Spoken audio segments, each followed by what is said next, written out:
What's up, everybody? Wow, a little late on the trigger on that one. Uh, Happy Monday. Welcome back to Believelandia, episode 7. Uh, gonna do a little, gonna do some things different today. You're gonna get a double dose of episodes 7 and 8.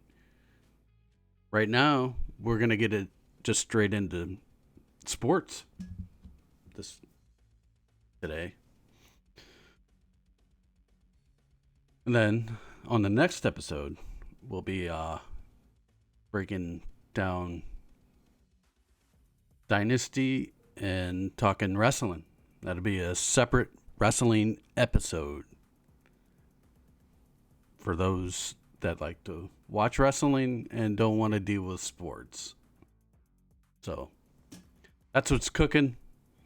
Got to really double up today because I feel like recording and there's a lot to go over, and I didn't want to do it all in one giant 4-hour episode. So, yeah, welcome to Believelandia. I am Jim Myers. Like and subscribe.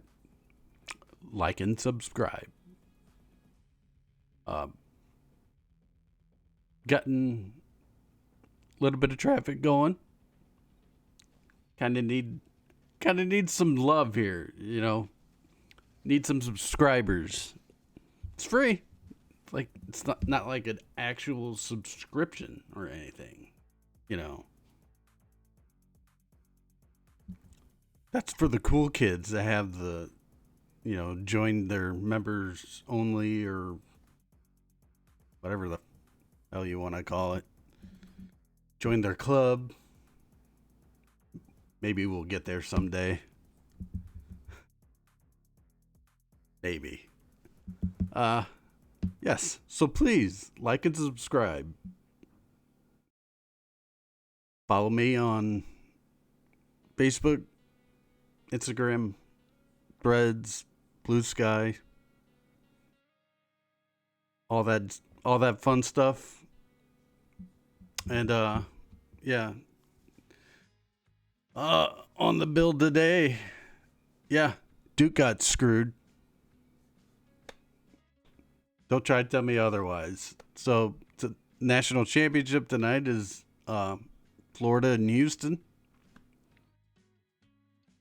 Not really looking forward to it, to be honest. And it's on super freaking late, as they all are anymore.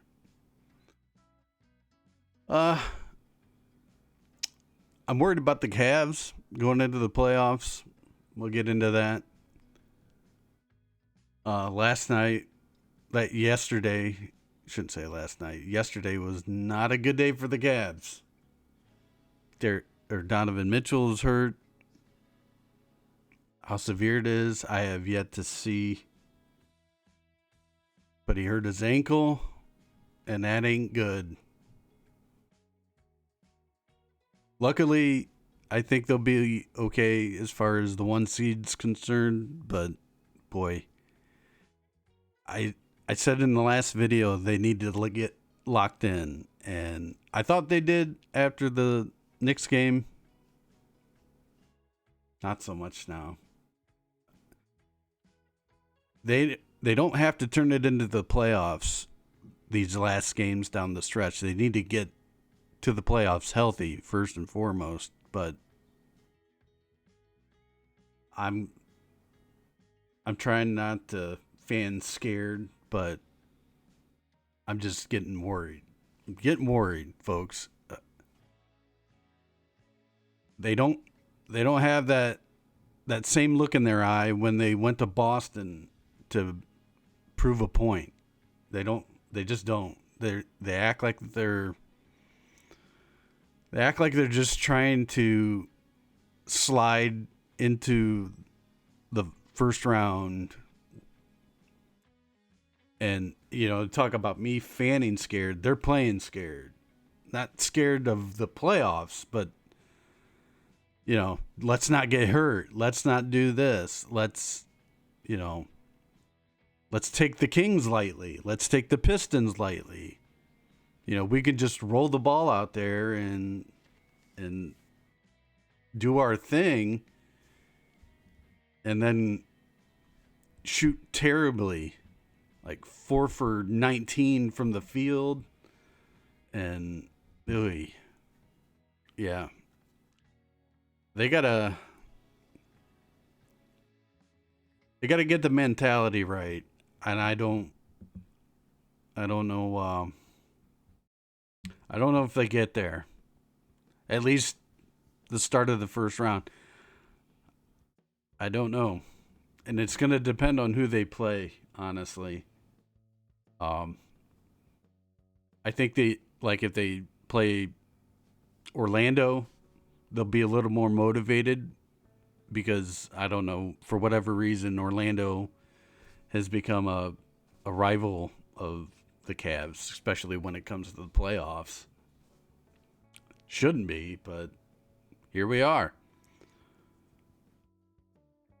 So yeah. The guards also did not. They had probably a very rough weekend out in L.A. California, for that matter. I don't know. The guards always do this. They either start off great and fast, or it's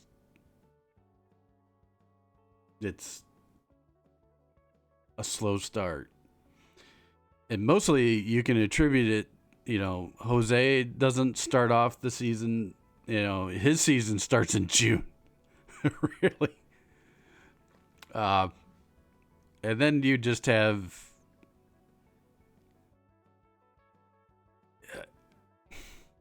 I don't want to say young and inexperienced guys, but I mean, it's I don't know. I can't explain it. They're just a 500 team for the most part. And if they catch fire, it's because of their pitching. They have no power hitting. They have no hitting, really. Other than Jose, Manzardo, he's good. He's really good. Obviously, because he's a professional baseball player, but he's still too young. He needs to get more consistent on what he's doing as far as hitting. He'll catch fire 1 minute and then disappear. So, yeah.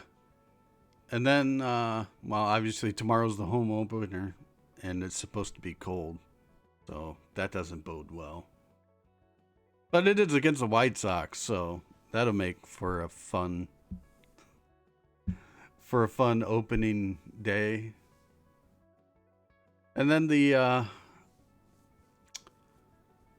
Prime Showcase.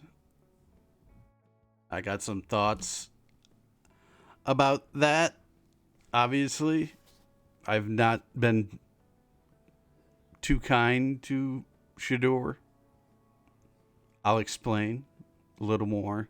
It's time to start getting into the draft mode. So, and I believe I have changed my thought on the Pickett too. I've been a very staunch supporter of Abdul Carter as my number one guy to take.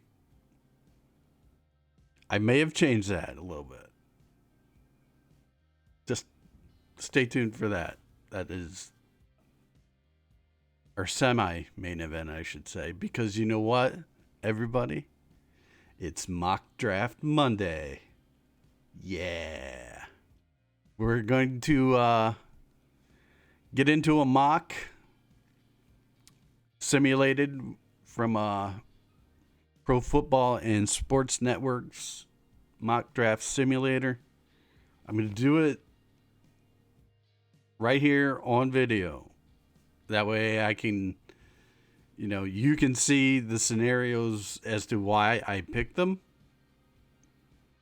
Because some guys are gone or this guy fell, things like that. I thought it'd be more fun that way than just show you a screenshot of the final list without much explanation.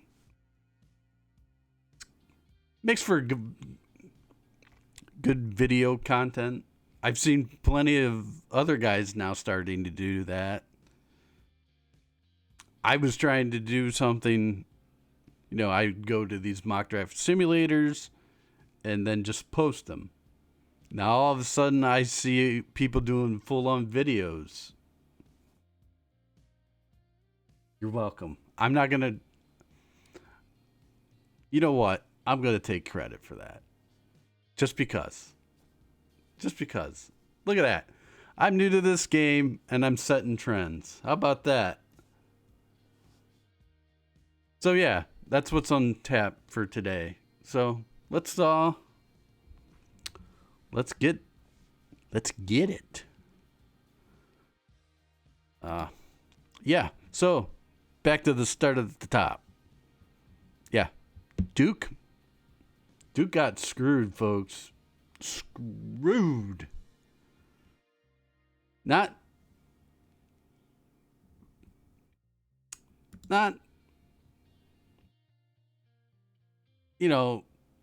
like the refs deliberately screwed them. Well, to the end they did.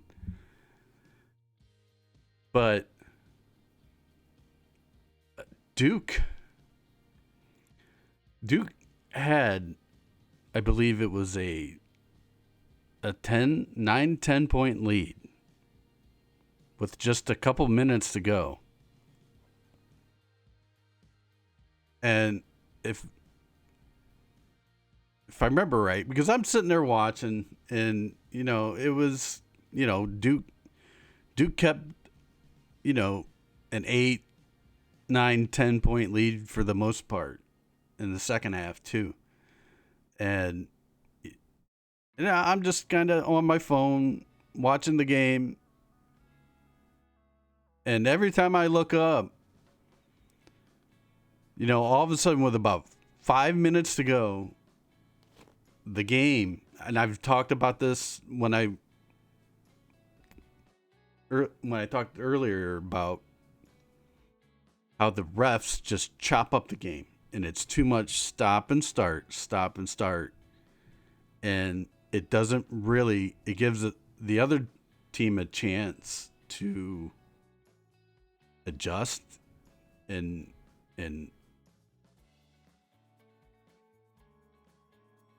essentially get back into the game. And that's what happened here. A foul call. Now, it wasn't all the refs. I mean, they allowed the opportunity for this to happen, but Duke, for the most part, also choked. So I'm not putting it all on the refs. Well, except at the end. But if you pay attention to basketball games like this, and all through the tournament, it happens in the NBA too, but it happens really in, like, more notably in the tournament itself. And in big games, if you, like, I don't know if it's just because I'm getting older and I'm paying more attention to this stuff, and it's really kind of fucking hurting how I feel about sports.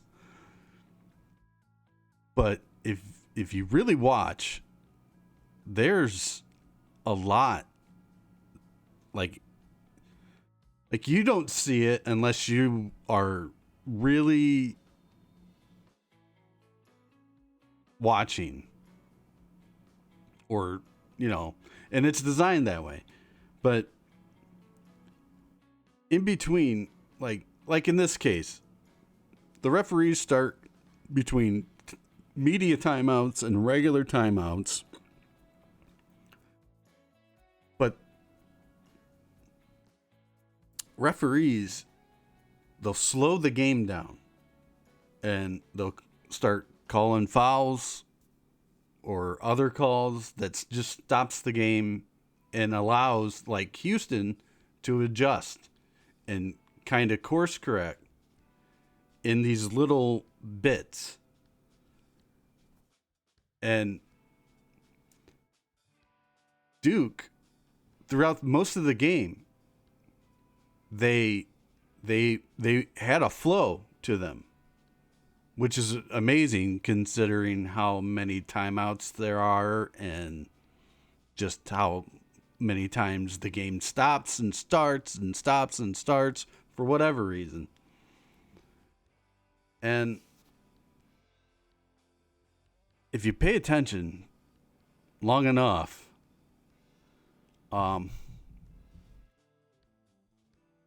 you start to see certain patterns.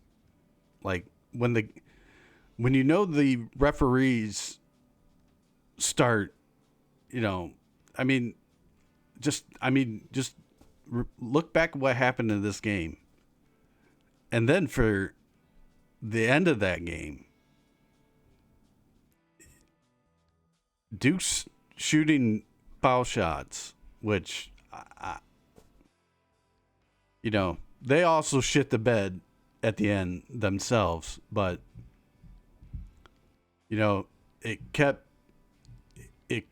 the referees kept the pressure up, and it's up to Duke, really, to counter that, but they did not.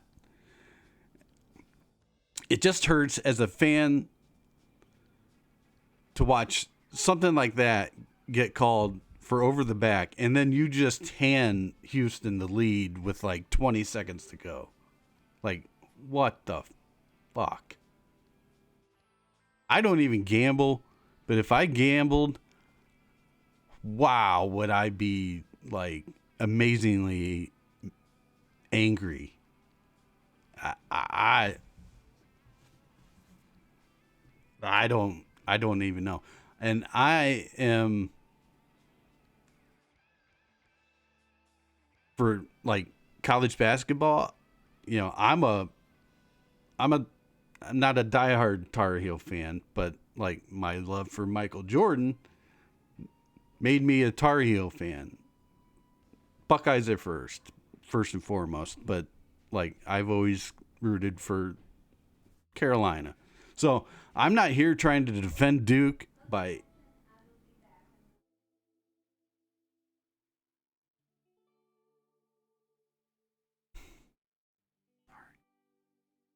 any means. I'm not defending Duke. I'm not trying to defend Duke. I ain't doing that. But yeah, Duke got screwed. And if you're a Duke fan, you should be furious. That's the end of that. Anyway, Houston and Florida for the Natty tonight. If you can stay up that late. Which, if you're a college kid, probably it's prime time for you. For the rest of us, a lot of us would rather go to bed. All right, moving on. We got the Cavs. Oh boy, the Cavs. They lost to the Kings last night, 120 to 113. Terrible shooting is all I have for you. I had notes for the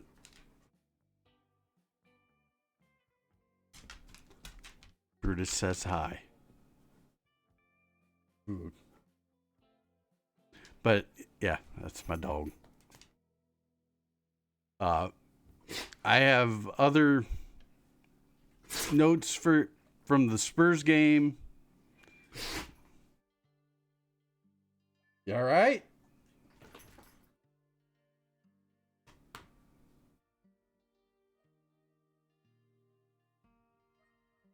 He's an attention hound.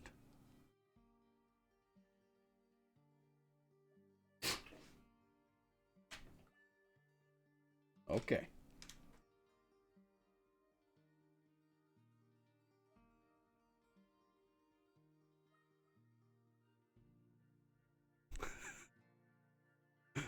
That's my dog.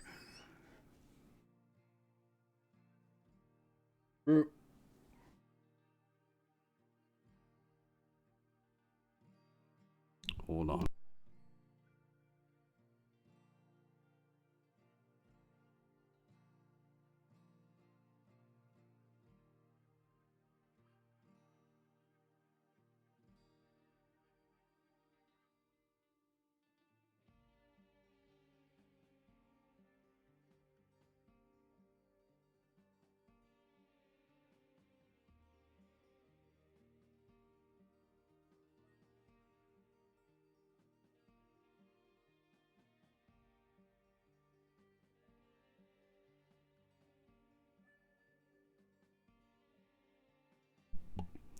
All right.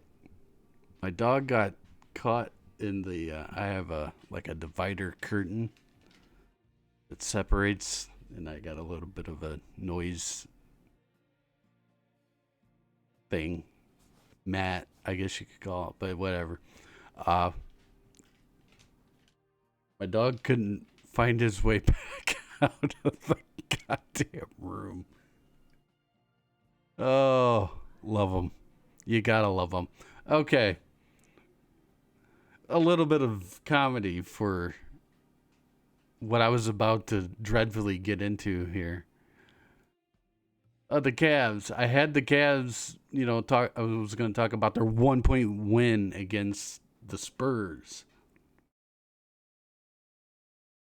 They had a 23-point lead, and then they just completely fell asleep, and then ended up winning by one.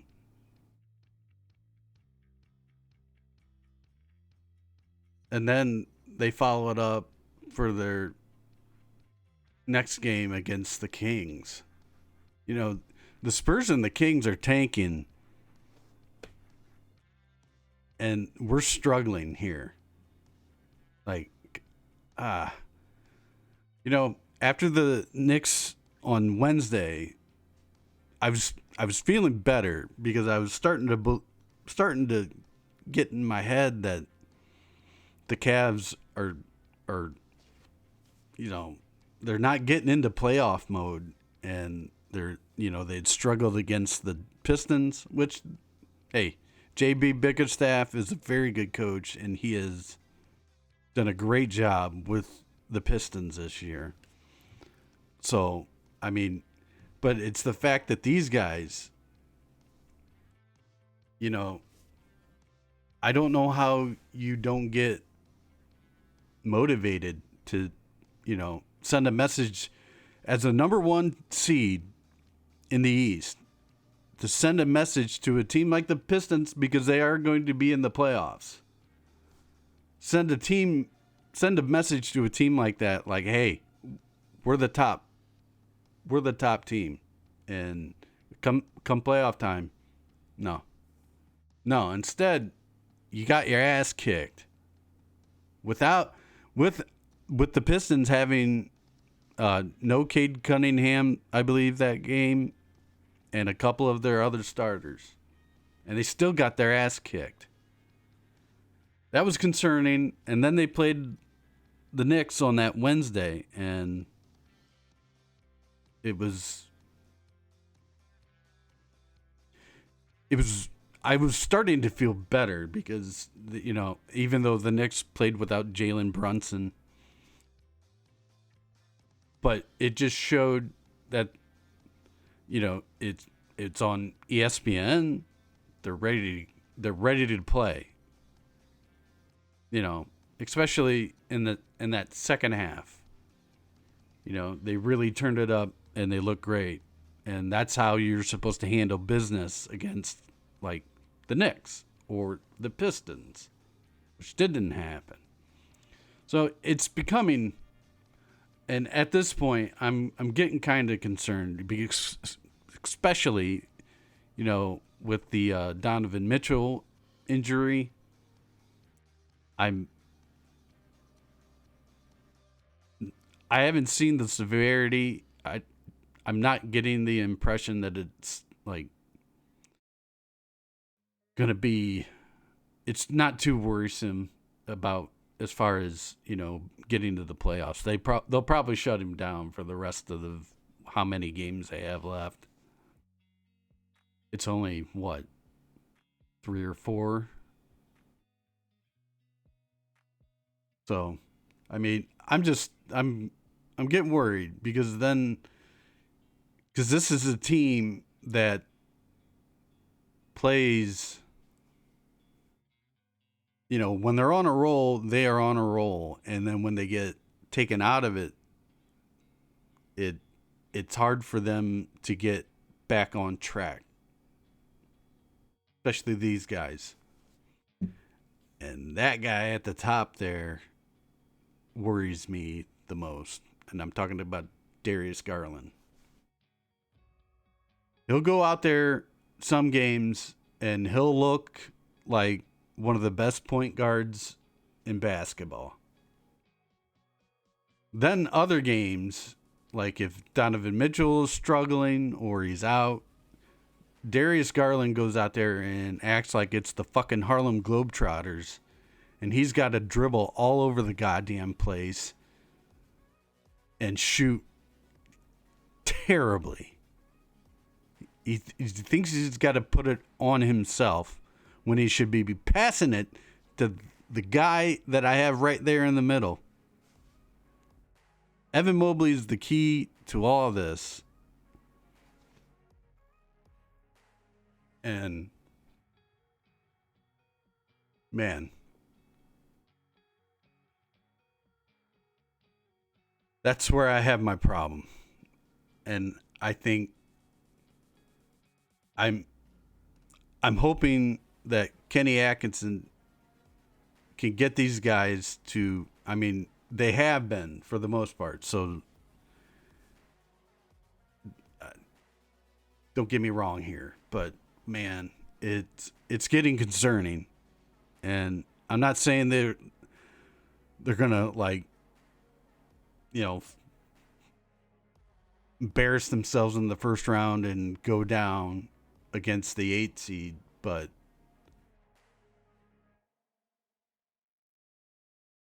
on one hand, it could happen. On the other hand,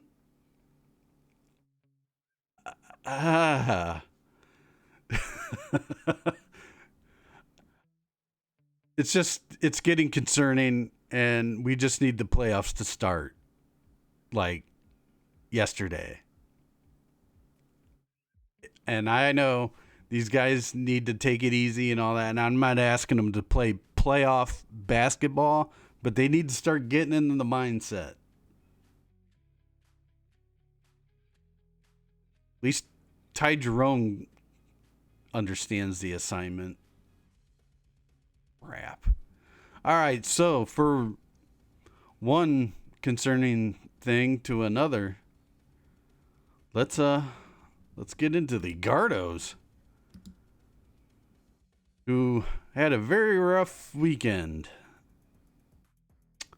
and pretty much a very rough week out in California. But hey, Jose Ramirez woke up, at least for a game, had 3 home runs and an 8-6 win on Friday. Then after that, not so much. Lost Saturday 10-4. Lost yesterday 6-2. Also coming off getting your ass kicked from the Padres, who are like on fire right now. You caught them at the wrong time. But you went through a stretch where you got outscored 14-2? Yikes. And like I said at the beginning, the pitching carries this team, and I don't know what Vogt is trying to do. I don't know how you can do any of this. I don't know how you can get through any of this, like a whole 162 game season, using your starting pitchers for 4 or 5 innings and then relying on a bullpen to go from anywhere from the 5th inning to the 8th, 9th inning until you get to Clase, which is not an assured thing anymore.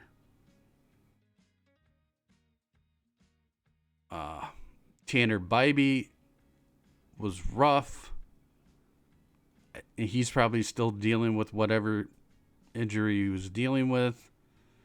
And this isn't a year where you have like 2 or 3 ace starting pitchers right now. Maybe they catch on. They've always, for whatever reason, like the start of the season for the then Indians and now Guardians, it's pretty much like, I'm not a giant baseball fan, at least in the early parts. I like opening day. I just think it brings hope. Warm, happy feelings, I guess I could say. Just because, warmer weather's like near someday. But usually, at least for the last couple of years now, it don't happen until June, and neither do the Guardians. Especially that guy. Jose does not do well in cold weather, which is why it surprised me that, I love the fact that he loves Cleveland and that he stayed here, but I'm also shocked because he struggles in the cold. People don't bring that up often enough, but that's always been a thing. Like, I understand Jose is an all-time great player, at least in the regular season. And I love Jose as much as the next super diehard. But the guy is pretty much asleep until the weather gets warm, and then it's gone. And then he picks it up, and he's like an MVP candidate, which is cool. But, yeah. They're struggling, folks. Luckily, they sit here at 3-6. I say this, and they sit there at 3-6. I believe they're still in a 3-way tie. So no other team in the Central has gotten off to any better start. So they're still, very much in the mix. And they play the White Sox next time, which is tomorrow, for the home opener, which is always a fun party in Cleveland no matter what. So yeah, against the 2-7 White Sox, I should say. So unless Jose wants to break out the boxing gloves and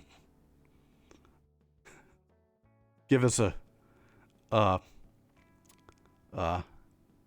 major league moment of, my God, for the first time this year, the Guardians have shown signs of life.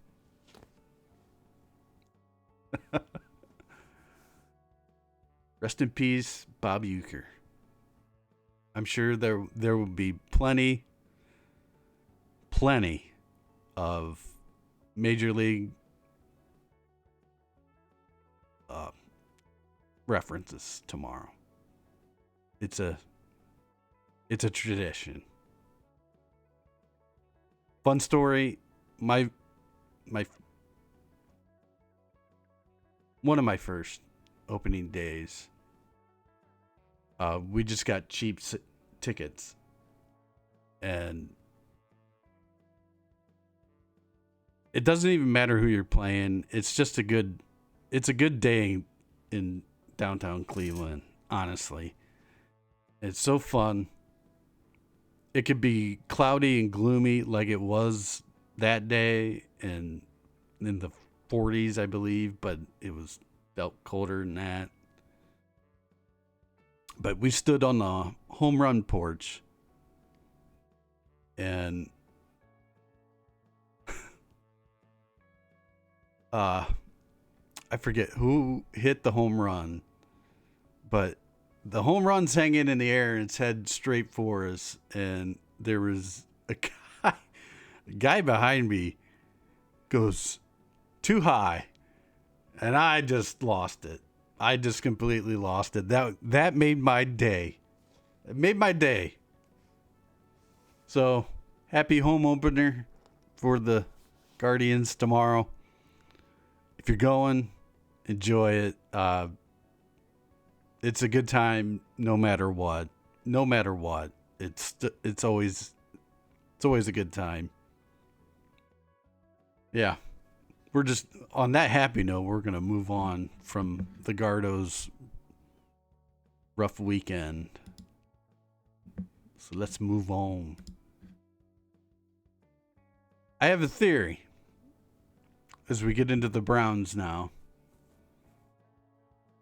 And this is just me, I have a funny feeling because now things are starting to finally we're able to talk about the draft in a real way and the off season in a real way as everybody's fogginess and theories and whatever, everything kind of tempers down a little bit. The Kirk Cousins stuff just does not go away. And I have a feeling, I have a strong feeling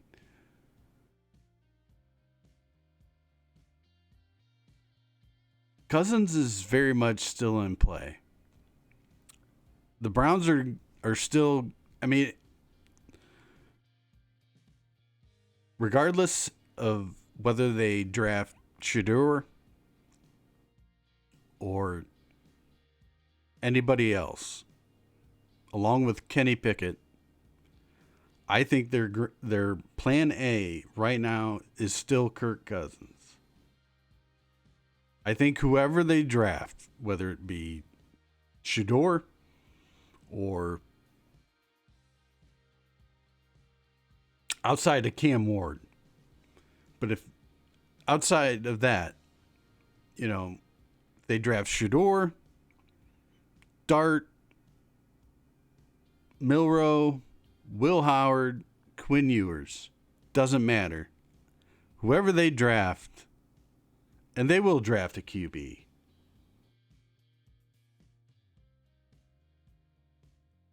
I believe they'll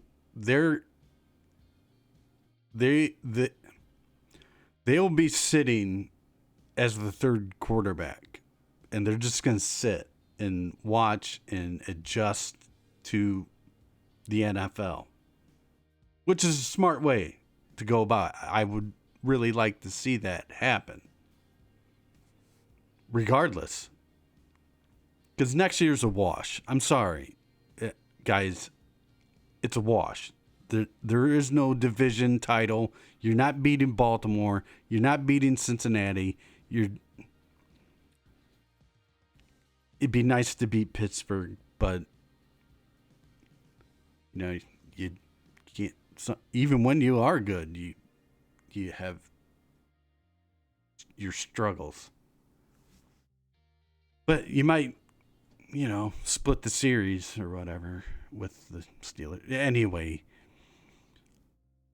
I think Kirk Cousins is very much still in play. It's not stop. He was in Cleveland for a reason. Whether the Brown, like I said before, who's to say he just didn't take a trip to Cleveland just to see, he doesn't know too much about Cleveland. He just wanted to come up and, before he makes a final call. Like, let's just say there is a trade in place. But it's ultimately up to Kirk Cousins because he has a no trade clause. So in order for him to waive it, he has to be okay with wherever he's going. So who's to say he didn't just, fly in and make a trip to Cleveland? And, just kind of check out the vibe of the city, downtown, just maybe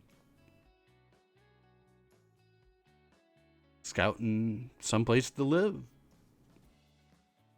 Even if it is for just a one season type of thing. And yeah, technically, that is not football related. But it's definitely, Kirk Cousins. So, yeah, that's just my little theory. I have nothing to go by. I have no insider information or whatever.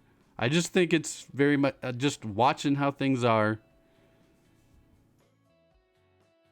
whether we like it or not. I think that's very much in play. So, if let's just say, you get through the first round, day 2, second and third rounds, maybe they make something happen. I don't know. But I think they have it. I think they're operating on. I think the Browns are operating on like that's something that's going to get worked out. So they're still going on like this. The Kirk Cousins stuff doesn't affect their draft plans at all, really. So I think it's very much still in play and something to still keep an eye on. So, yeah.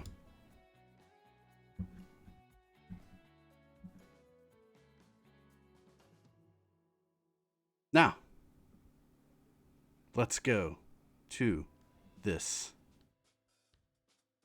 very fun idea about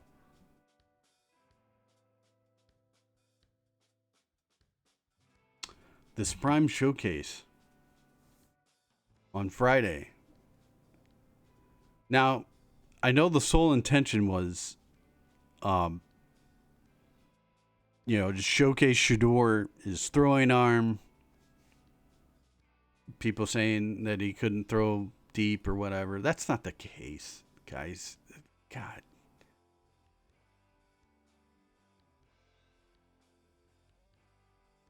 It's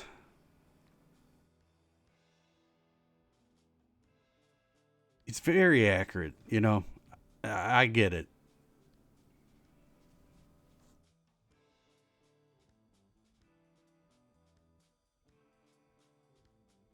Uh-huh.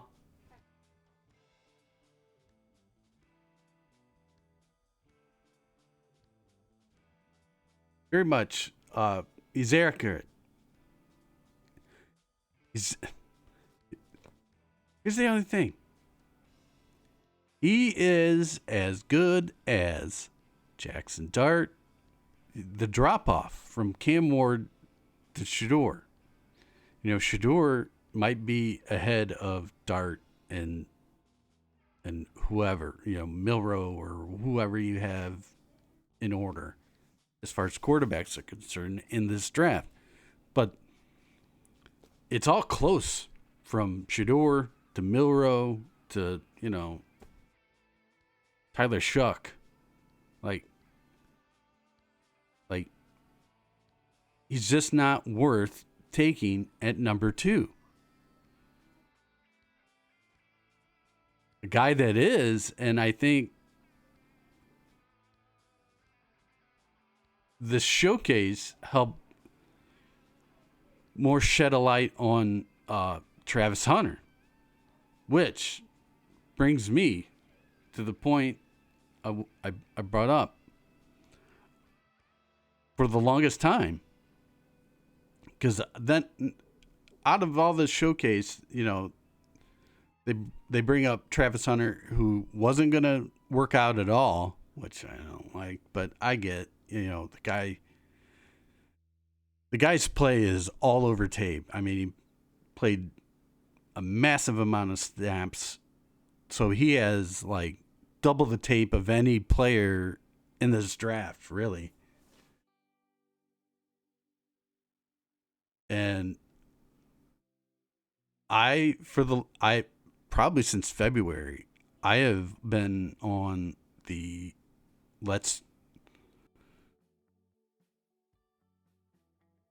I've been at Abdul Carter as my number 1 guy, Travis Hunter, and if no guy is there, you trade out, which is kind of hard to do because you're sitting at fucking 2. So it's Abdul Carter or Travis Hunter for me.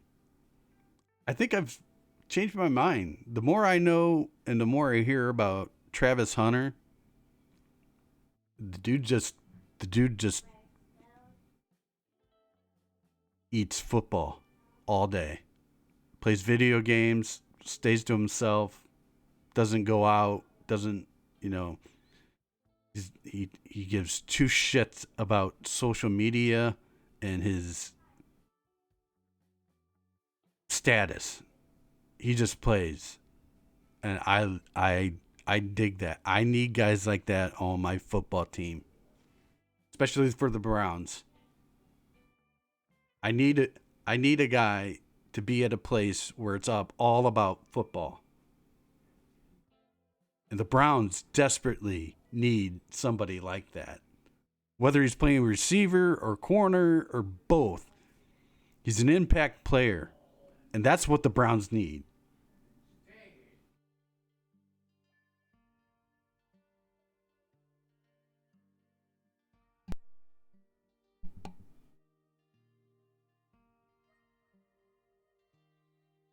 This is why I don't do this shit during the day. All right. So yeah, I think this prime showcase special or whatever was supposed to help out Shedeur, which I think it did for the most part, because I've even come around. Like, I'm not saying don't draft Shedeur Sanders. Like, if I was sitting anywhere below, 5 through 10, I would. But when you're sitting at the number 2 pick and there's no elite quarterback, when you're sitting 1, 2, and 3, you have a chance to draft impact players, whether they're the quarterback or a defensive player or an offensive player. It doesn't matter where they're at. These guys are going to come in and impact your football team. And that's what the Browns need more than anything. I mean, yes, I hear your quarterback. We need the quarterback. We're desperate for a quarterback. But out of that, you have to look at it as like, if the quarterback, that type of quarterback, is not there at 2, You cannot force fit a guy like that at 2.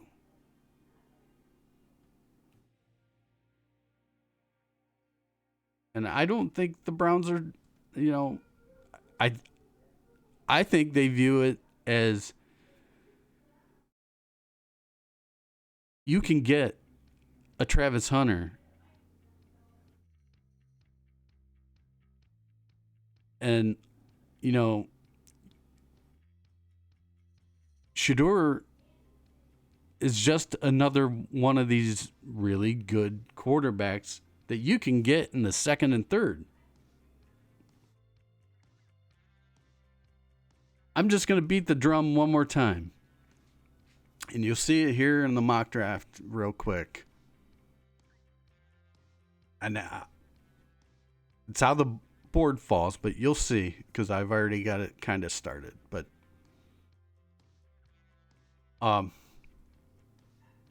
you can get your Travis Hunter, and then, you miss out on Shedeur. But are you really missing it? Because you can get just a equally comparable quarterback that has just about as much of the same talent in your, especially sitting at the top of the second round. And you have enough later picks that, you can maneuver your way. Like if you take another, let's just say they take like O'Marion Hampton with 33rd pick. Just, I would rather do.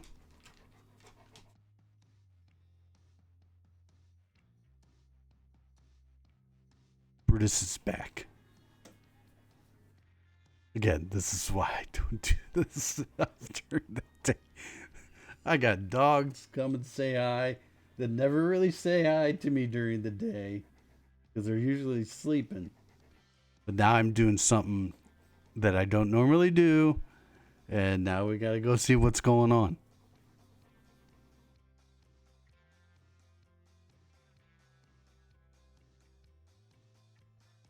All right, buddy. I gotta do the video now. Got a mock draft to get to.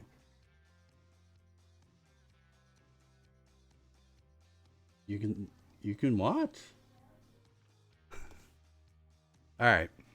So yeah, you can easily get a guy as comparable to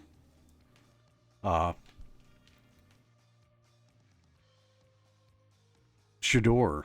Then you're not going to find another Travis Hunter. Like, okay,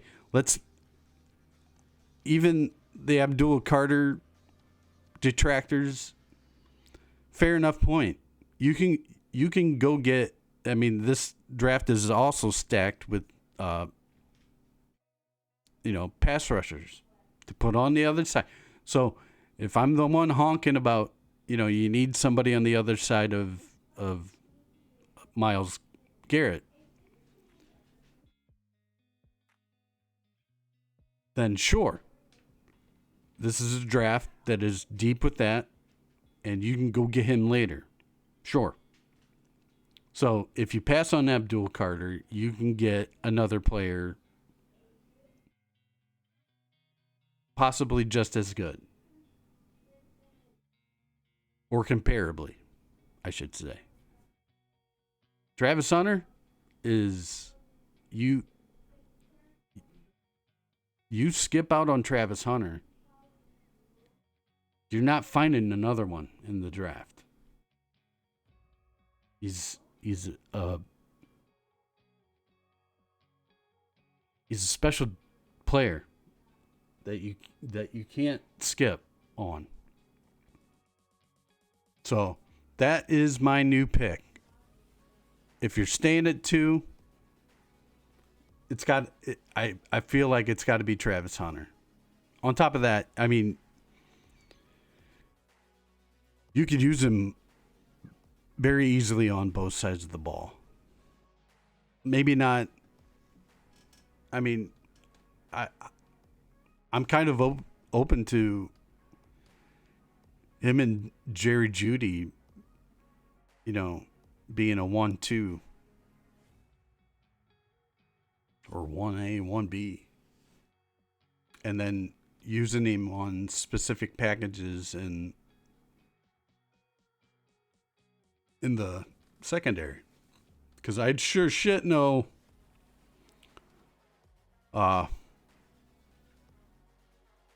Jim Schwartz would well, he can use him. And with the defense and the secondary that we have, and as thin as we are at corner, yeah, I could see it. I could see that both ways. But the point being is, Travis Hunter is a very elite special player that, like, when you start, sorting it all out between all the picks, like, who can I, if we don't get him, what's the other options? That, like, and, if you skip out on Shedeur, you can get an equally comparable player later. Same with Abdul Carter.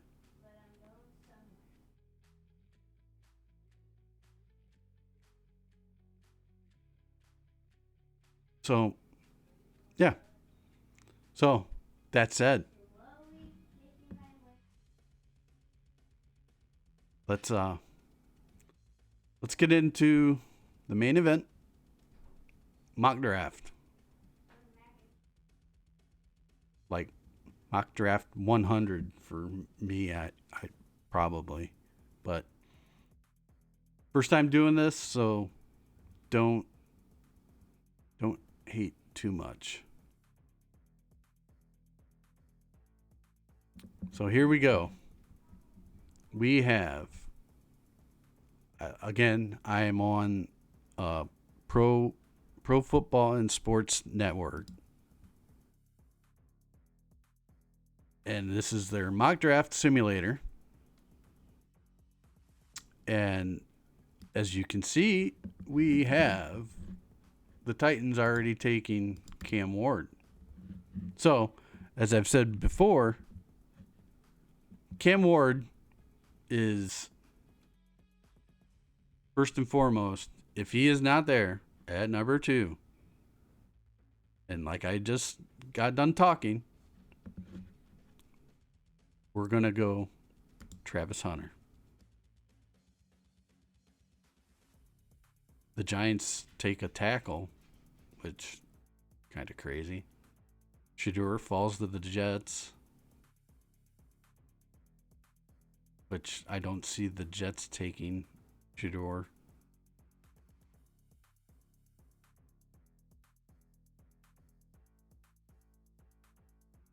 Guess I should have sped this all up a little faster for you, but whatever. I wanted to see. All right, so now this is fun. This is where it gets fun, because this is what I'm gonna show people. Like in this case, I'm taking this trade offer. Go down a couple spots, and for whatever reason they want pick 192 for 103. I'm taking that, because then I move up even further.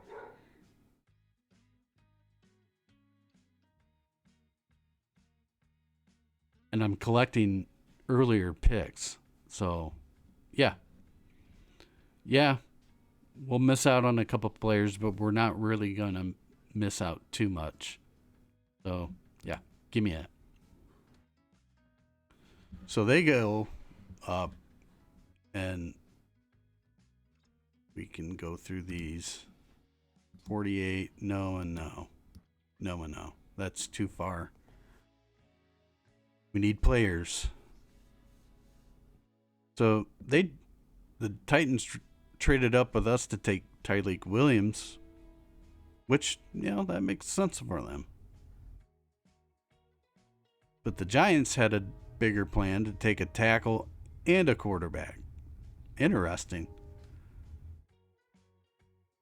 Which, that's not where we're going. I'm still getting my guy. Our next pick is 67. Now, I got my guy, Marion Hampton, but we have Luther Burden. Now, what I like about this mock draft simulator is we actually get, like, scouting, at least some sort of information. I shouldn't say full scouting report, but I don't know why he would fall this far, because everything I see, they got him going in the first round. But he's an intriguing prospect to take by far.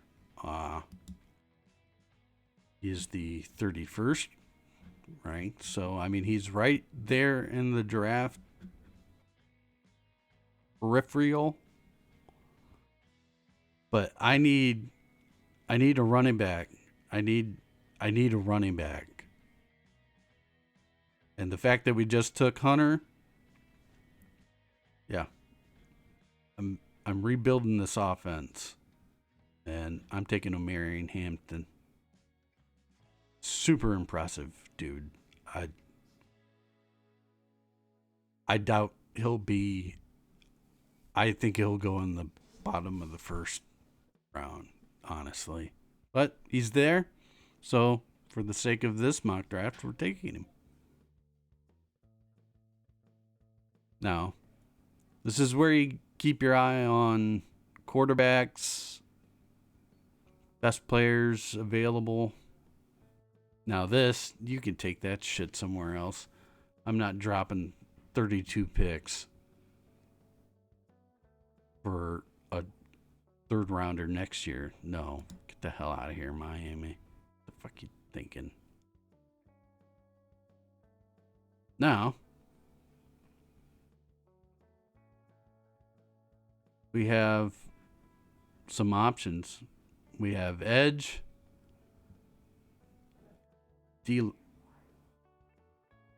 D-line, Darian Porter out of Iowa State, which is a new name I haven't come across.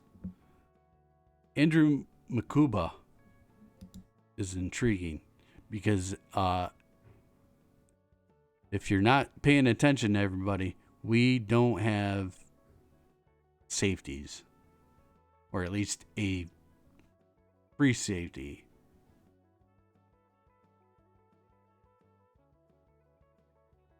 And I've had my eye on Makuba for a while. So he's an option. Alfred Collins, also an option. That is awesome. 6'5", 332. Holy shit. I didn't realize he was that freaking big.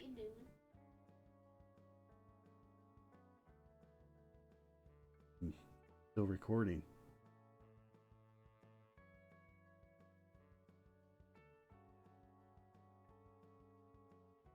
This is why I do this at night.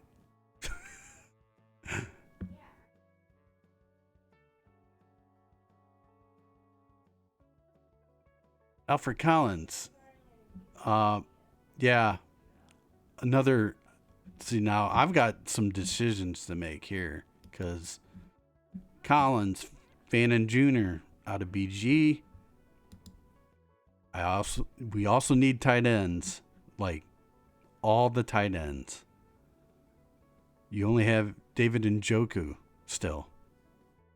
Even as of today, they've added 0 other tight ends.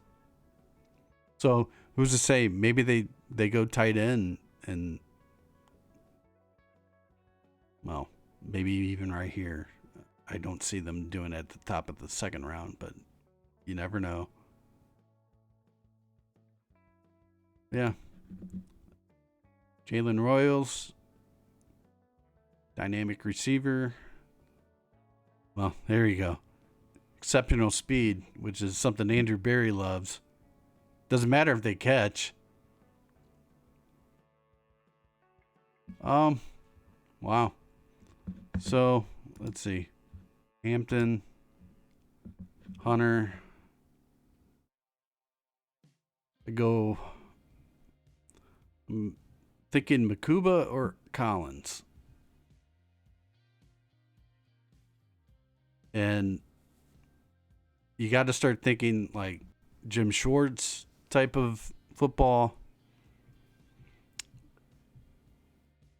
And I know I can get other tight ends unless you really love Fannin Jr., which I really do. But Alfred Collins is 6'5" and 332. Could you imagine him on the D line? Yeah. Let's go. Let's get that. Let's get that.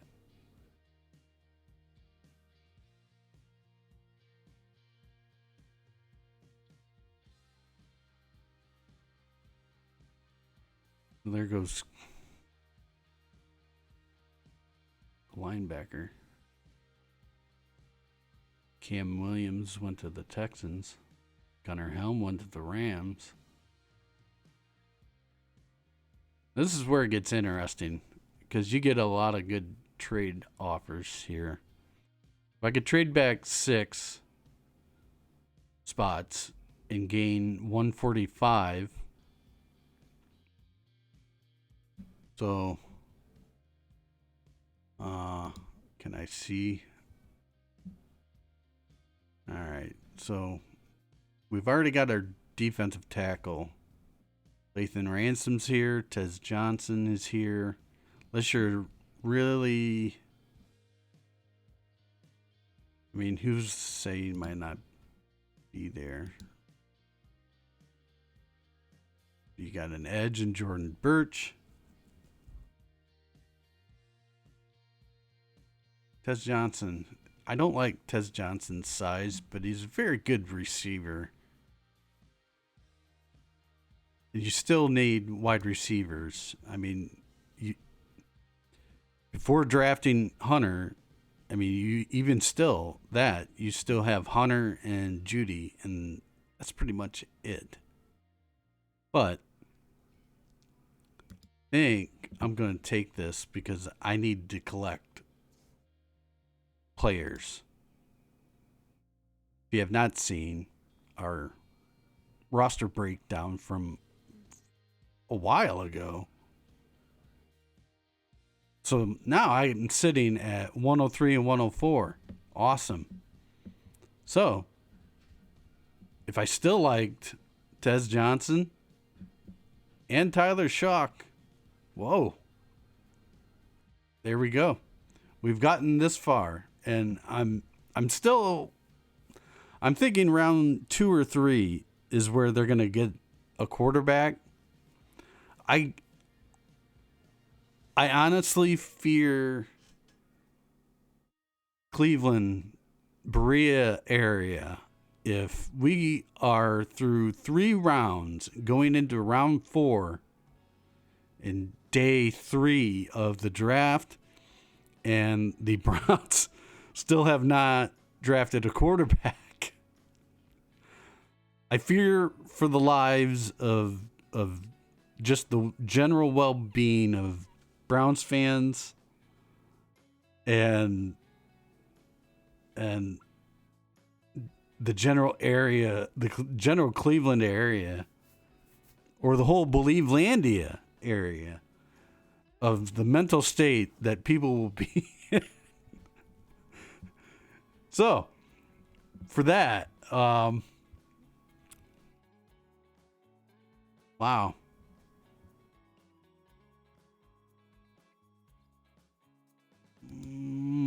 Where I got 110 still. But I'm going to drive everybody fucking nuts right now. Please yell at me. Comment and yell at me. Please. Look at this guy. I'm going to do something that's going to make people fucking mad. Wow. Anthony Belton or Holland Pierce. I could just even take them both if I really wanted to.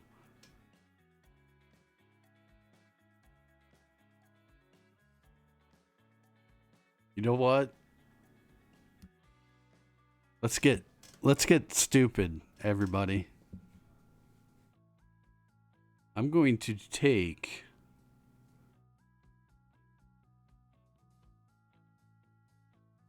I just want to see Johnny Cornelius. All right, but he's not 6'6" or 6'8". I'm going to go as far as this third to fourth round. I'm gonna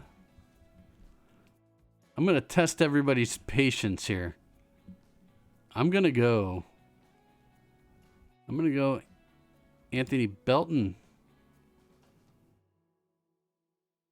And then we're gonna play with some fire here. Now, I'm not going to say they're going to take back-to-back tackles. I mean, that would be pretty fucking awesome.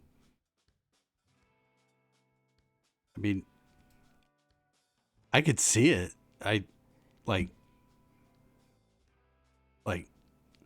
You do need the depth and the help. Really, you do. But that's not what I'm going to go with right now. I'm going to take Tez Johnson just because you need a slot guy, and he's a perfect slot receiver. So let's do it. We need offensive weapons. And look, we still got Tyler Shock here at 110. I could still take Colin Pierce. We got Will Howard. We should probably take a quarterback at this point. You know who I'm going to go with, guys? And this is just me. This is just me, because this is my mock draft, goddammit. I mean, but I could see, this is a guy that nobody's talking about, and I don't know why he's not getting enough praise. But Quinn Ewers is really getting lost in this draft. And look, I know people want to yell at, Shedeur, same height. I think Quinn Ewers has a better arm. And I think he's more ready for the pros than Shedeur is. So this is my guy, and this is my mock draft, damn it, and I'm getting my quarterback that I want. Quinn Ewers. Now, is he going to start? Like I said at the beginning of this, I think Kirk Cousins is in play. And I think the Browns have plan A as him as the starting quarterback next year, with Kenny Pickett being the backup, and there's no rush to force to play a rookie. Because regardless, and I think that's the plan. And I just think we're sleeping on Quinn Ewers. We're talking about Will Howard because, of course. And it's got to be somebody that nobody's talking about. And I think that's what's going to happen. I think Quinn Ewers is going to go a lot farther up in the draft, but for the sake, like I said, for the sake of this draft, I'm drafting people that I want and that make logical sense. That's what you're going to get here at Believelandia. Logical sense. So now we sit here. We've got, all right, let's take a look. We've gotten Travis Hunter, Marion Hampton, Alfred Collins. We got some big boys. Anthony Belton, Tez Johnson, and Quinn Ewers. We have gotten 3, 4, 5 of our 6 on offense, which is the way it absolutely should go. Because the Browns have nothing. And I mean, the needs on offense are way bigger than the defense. But, like, you can't pass up a guy like Alfred Collins, especially for the needs at defensive tackle that you have. Yeah. Even if, he comes in and plays behind, you got to remember, crap. Who they signed, the defensive tackle from the 49ers. Malik Collins, I believe. Maybe that's his nephew or something. I don't know. But even at that, you signed him for like a year, maybe 2. But even at that, you still need depth and a rotation there, because that's what Shorts likes to do. So now we sit here, and the top guy on the board is Jalen Reed, who I was impressed with in the college football playoff. Also Howard Cross. You have Dylan Sampson, which you still need another running back, but at this point, I don't think that's a primary option. And because you absolutely need a safety, and we had thought about it before with Maduka.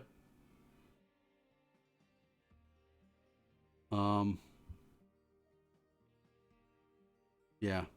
I'm at 45. You got the 121st ranked player. I like his size. Yeah. Has high football IQ and leadership, which is something that you need in the secondary. Because other than Denzel, I wouldn't listen to Greg Newsome. My life depended on it. That's not a shot. Just fact. Yeah, and in coverage, you definitely need that. So, yep, Jalen Reed. So you look at this, a couple of trades, and you've got a pretty stacked, from the third and fourth round here. I know we're in round 5, but yeah. Just a couple trades, and you can really help yourself. Here goes Jack Kaiser, who I had my eye on. Because even, there's a lot of good defensive players in this back half that, you just need to add good depth to.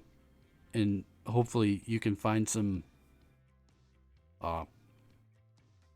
future starters, at least contributors. And yeah, Jack Kaiser was one of those I had an eye on. I got Jay Higgins here. I could double up on QB with Riley Leonard. Defensive tackle, center.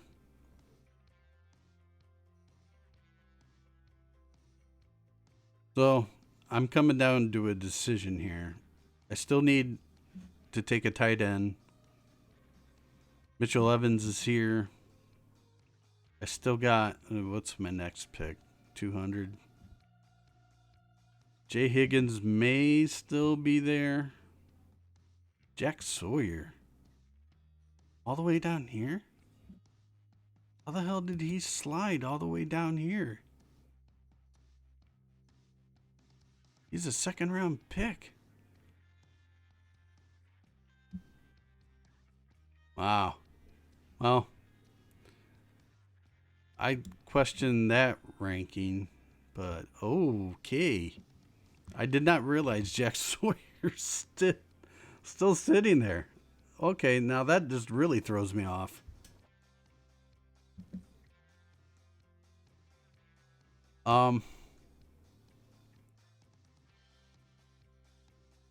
I think just because it's so late in the draft, and I don't know why they have. It's the first time I've seen Jack Sawyer down this far. He's usually gone in the second round, at least the second round.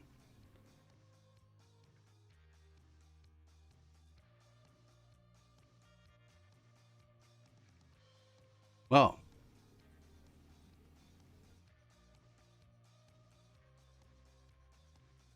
let's just say this, guys. If Jack Sawyer is actually still sitting in the sixth round, wow. I don't see that happening, but tell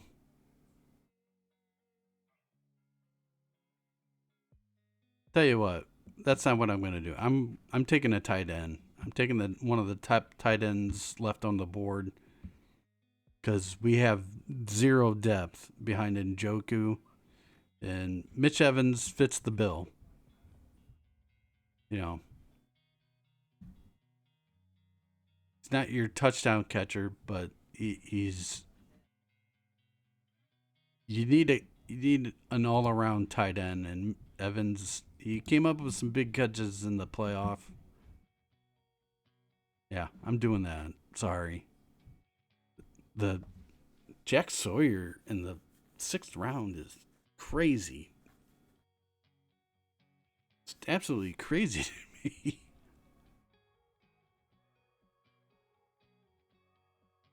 Come on, Jay. Stay there. Damn it. I think I'm done, Dallas, so I know. I'd probably would take that, but this has gone on long enough. So pick 200. We're gonna go just best available. What's here? Josh Brooks is interesting. He's the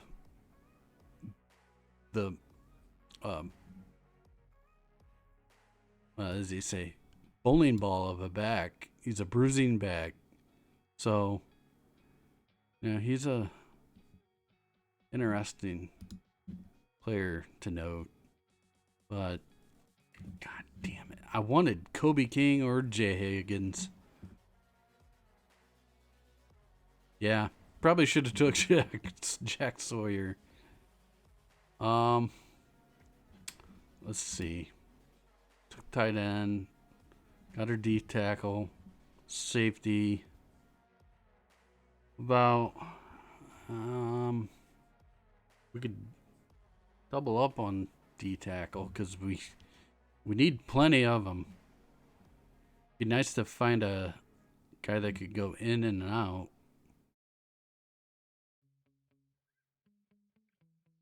Luke Lachey, son of legendary Buckeye commentator Jim Lachey, Hall of Fame commentator, actually. I was hoping like another offensive weapon, but I'm leaning D line. Look at another 6'5". Look at how big Texas was on the D line. Damn. Cam Jackson, 6'6", 328.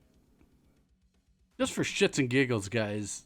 Just give me the mammoth dudes on the lines.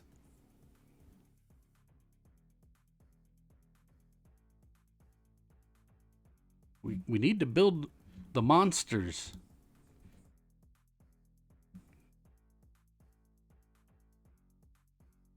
Jimmy Horn Jr. All right. Tim Smith, if we really want to go get crazy. Carson Vincent is a guy that people have had their eye on. 6'7", 314. Jesus. 5-year starter. That's nice, actually. And we're running out of, we're running, this is the end of the 6th. Our next pick is 255. They might go this route, but he might even still be there that next pick. He was impressive. Looked good at the combine. I remember watching him. Yeah, I'm giving my full scouting take. Give me another tackle. Because we need a lot of tackles. I don't care. Even if you're just going to sit behind veterans and stuff. But just in case, we need to get to the 5th or 6th tackle on our roster. We don't have to go and, sift through a junk pile.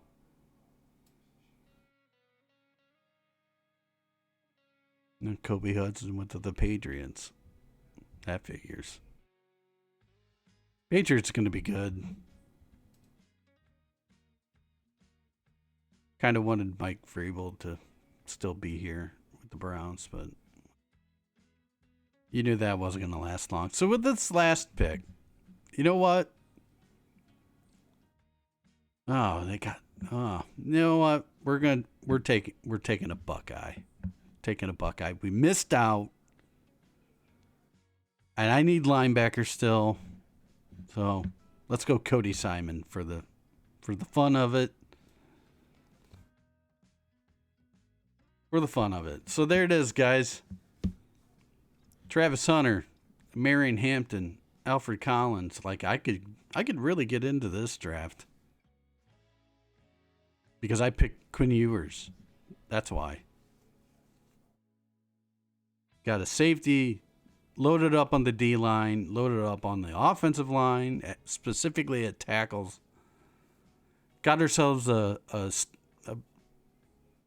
at least a serviceable linebacker. I say you should go 2. We got a tight end.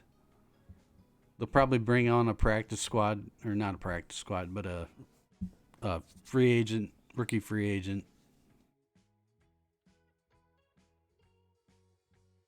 But yeah, that was fun.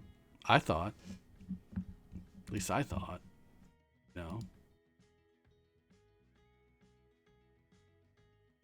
Come at me with the Quinn Ewers stuff. Come at me. Make the comparison. Everybody gets lost in the Tyler Shuck. Oh my God. He looks like a superstar. And all this stuff. And, Quinn Ewers is a top recruit. He's been one of the top quarterbacks in high school, college. Like, why is he in this mix of, like, you got people touting Will Howard over Quinn Ewers? I don't even know why. I know why, but what are we doing? Like, now that we're getting closer to the draft, I'm really sifting through all the fucking fog and all the bullshit that is really put out there. And like, I think I see people on it now because, some people are, the media's out against Shedeur or whatever. Here's a breaking news flash. It's not that. It's the media, or ESPN more specifically. They elevate guys, and they really do it to themselves. So like I've said in previous videos, remember Malik Willis and how highly touted he was. I even seen like early mock drafts, even some of the later ones weeks before,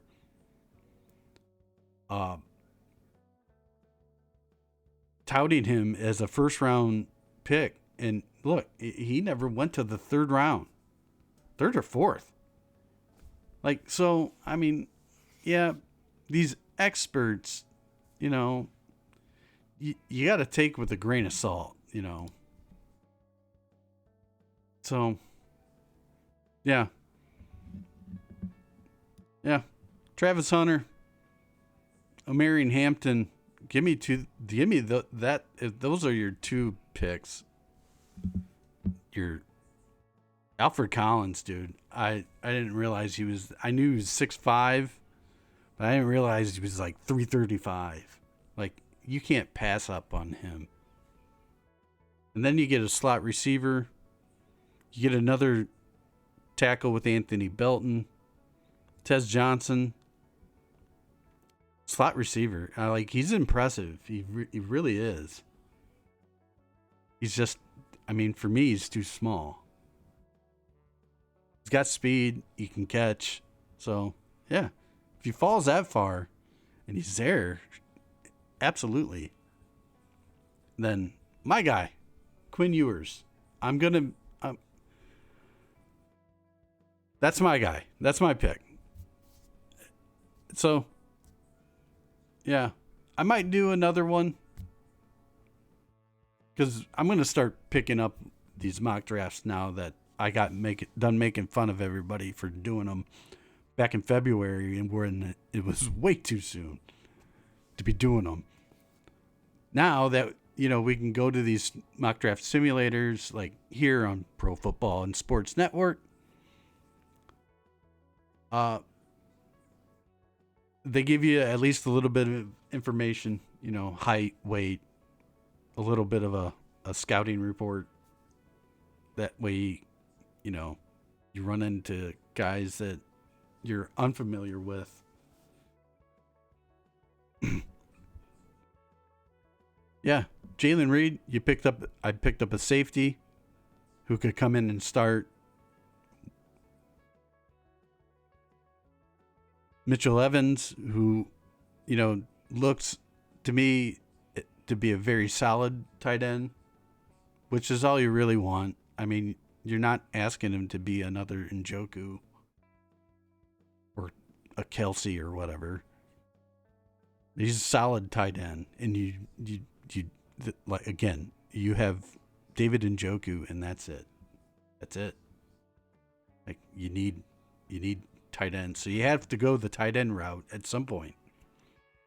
And then, the last three picks is just just filling in the back end of your offensive and defensive line. That Carson Vincent, man, is impressive. Lots of experienced 5-year tackle at 6'7", 314. That's good. Hey. And Cam Jackson, dude, 6'6", 328, was it?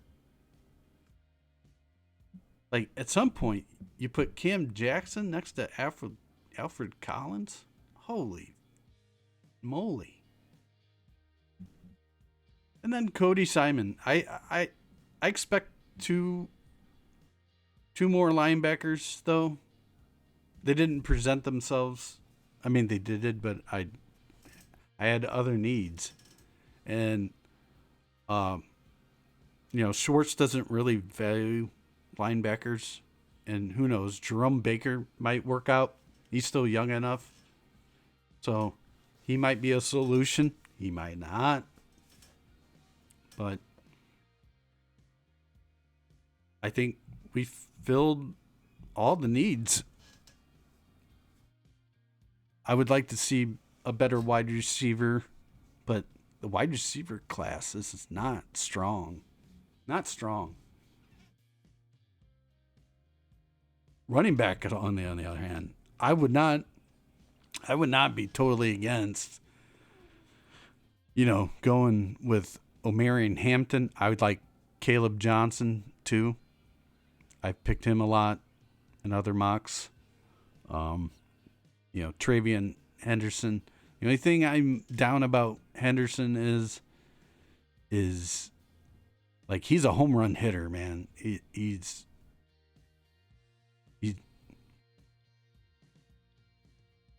injuries kind of have always lingered on him, and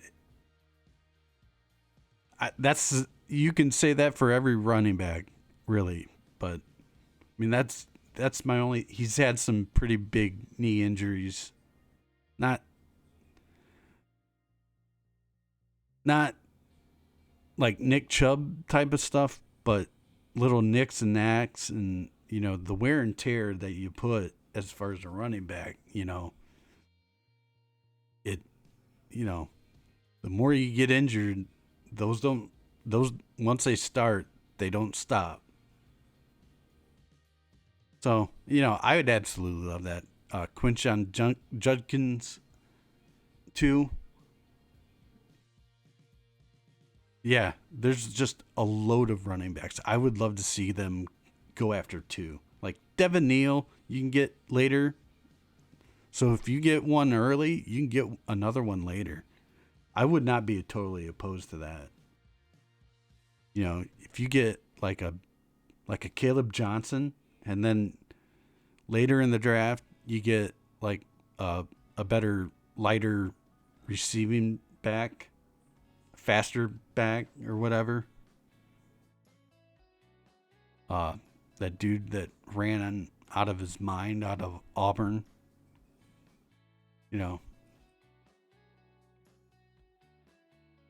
Things like that. Like I say, I pick Quinn Ewers, but also don't sleep on Will Howard as a possibility, because he won the national championship. He's big. I question his decision making, honestly. That first Oregon game, I think having elite receivers and offense around Will Howard benefited him a lot. Don't sleep on Kyle McCord. He's got the size. He played out of his goddamn mind at Syracuse. He's a capable guy. The Browns have talked to him. Yeah. So that's it. I probably went way too long again, and I was supposed to keep this short. I don't think that's just going to be a thing that happens with me. But I'm hoping you enjoy this stuff, and I'm not too long on it. So there it is, guys. This is the sports portion of the day. I'll be recording episode 8 with my wonderful. For the first time, I'm covering AEW. Their pay-per-view was last night and ended all the way into the fucking early morning on Monday. It's like they do. They go way too long, and they don't have they have matches that they absolutely did not need. If you would like to hear more about that, stay tuned. The title of that is Dynasty and Disasters, where I get into Charlotte Flair and Tiffany Stratton and that mess. And that debacle. I'll get, again, into that. But yeah, that's what's coming up later. Thank you for watching. This has been Believelandia. I am Jim Myers. Don't forget, subscribe. Please subscribe. Please. Even if you don't watch the videos anymore, come back. They're going to get better. They're going to get better. They're going to get better. I felt like I was better today. I even simulcasted a mock draft. Like, we're elevating. We're upping our game here. Up your game. Get more in tune. Stop listening to all this other carny garbage. Welcome to our circus. Woo! What we got on today? And then they give some hot take because they're gonna,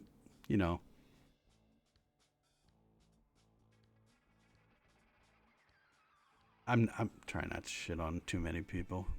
Like I watch them too. Like I said, like my mission statement, I'm just a fan. So, like everybody else, but we all get lost in the shuffle. Like my take on Quinn Ewers, I've yet to hear any main thing about Quinn Ewers. Why is he not in the conversation?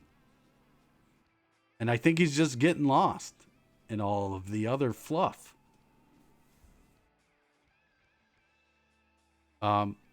Yeah, that'll do it for here. Like and subscribe.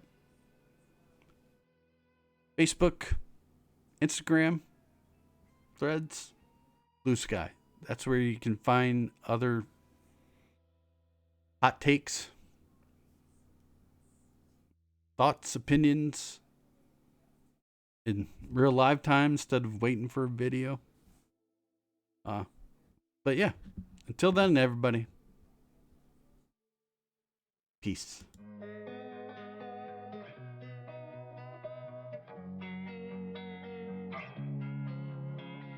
Losing time, I'm fading fast. I just wanna make it last. Try to let go of the past. I close my eyes, embrace the blast. Sleepless nights and headaches stack. Restlessness to hell and back. What's my purpose? What do I grab? A slippery surface, a heart attack.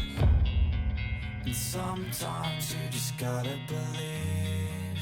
There's something that'll give you relief. There's something that'll have what you need. What you need.